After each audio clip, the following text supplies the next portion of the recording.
안녕하십니까 시청자 여러분.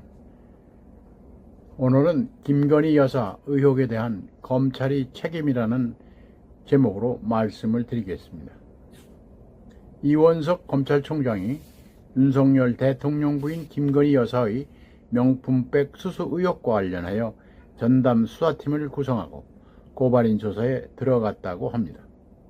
이에 앞서 이 총장은 서울중앙지검 형사 1부에 검사 3명을 추가 배정하고 자신이 임기 내 사건을 마무리 짓겠다고 했습니다. 이와는 별도로 윤석열 대통령은 취임 2주년을 맞아 9일 기자회견을 열고 김 여사 의혹과 해병대 최상병 사망사건 의혹 특검 등에 대해 국민에게 상세히 설명하는 등 적극적으로 입장을 피력할 예정입니다. 만시지탄이지만 둘 다 국민들이 관심이 높은 데다 민주당이 집중적으로 공격하는 사안들입니다. 명품백 사건이 처음 불거진 것은 지난해 11월이었습니다. 김 여사가 2022년 9월 재미교포 목사 최정씨로부터 300만원 상당의 명품 가방과 향수를 건네받는 장면이 최씨 몰래 카메라에 찍혀서 유튜브 채널인 서울이 소리를 통해 공개된 지 꼭 6개월 만입니다. 그러나 검찰은 고발장이 접수되는데도 오랜 시간 수사를 제대로 하지 않았습니다. 그리 복잡하지도 않은 사건을 왜 그렇게 오래 끌어왔는지 검찰을 비판하지 않을 수 없습니다.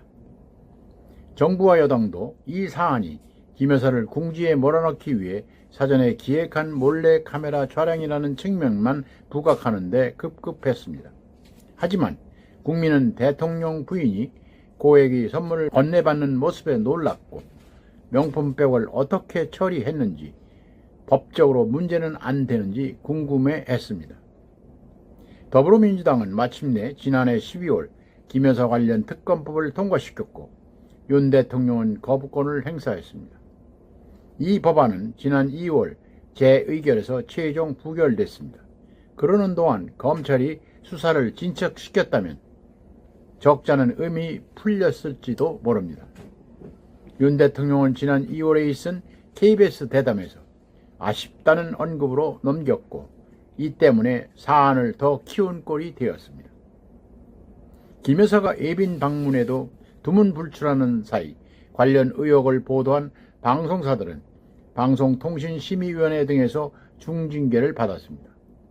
이런 식의 대응은 국민의 반감을 샀고 총선 패배의 원인 중 하나로 지목되기도 했습니다.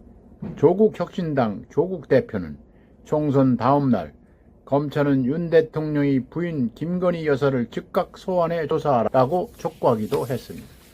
검찰은 야당이 22대 국회에서 김 여사 특검법 재발의를 벼르는 상황에서 뒤늦게 전담 수사팀을 구성하고 확고한 수사 의지를 밝히기에 이르렀던 것입니다. 그러자 야당은 특검 대비용 수사라고 비난하고 나섰습니다. 이 사건은 한마디로 특검까지 할 만큼 복잡한 사안이 아닙니다. 사안 자체가 친북 목사와 친야 유튜브가 결탁해 기획한 함정 몰카 공작에 불과한 것입니다. 여하튼 이 사건은 대통령 직무와 관련한 청탁이 오간 정황도 없고 대통령이 가방 수수를 인지했다는 증거도 없습니다. 더구나 김 여사는 공직자가 아니어서 청탁금지법상 혐의 구성이나 처벌도 힘듭니다. 검찰이 특검 피하기 꼼수라는 의심에서 벗어나려면 처음부터 끝까지 공정하고 철저하게 수사만 하면 됩니다. 이 총장의 수사 지시는 경찰이 최 목사의 김 여사 스토킹 의혹을 수사하고 있다는 보도가 나온 직후에 내려졌습니다. 최 목사만 수사하고 김 여사를 수사하지 않는다면 모양이 더 이상해집니다. 또한 검찰 수사는 균형 맞추기의 인상을 주는 것이 되어서는 안 됩니다. 대통령 부인에 대한 수사라는 점에서 오히려 더 철저하게 수사해야 할 것입니다. 김 여사가 받는 의혹 중에서 사실로 확인된다면 더 심각한 것은 도이치모터스 주가 조작 의혹입니다. 검찰은 주가 조작 의혹도 이번에 추가 수사한다고 합니다.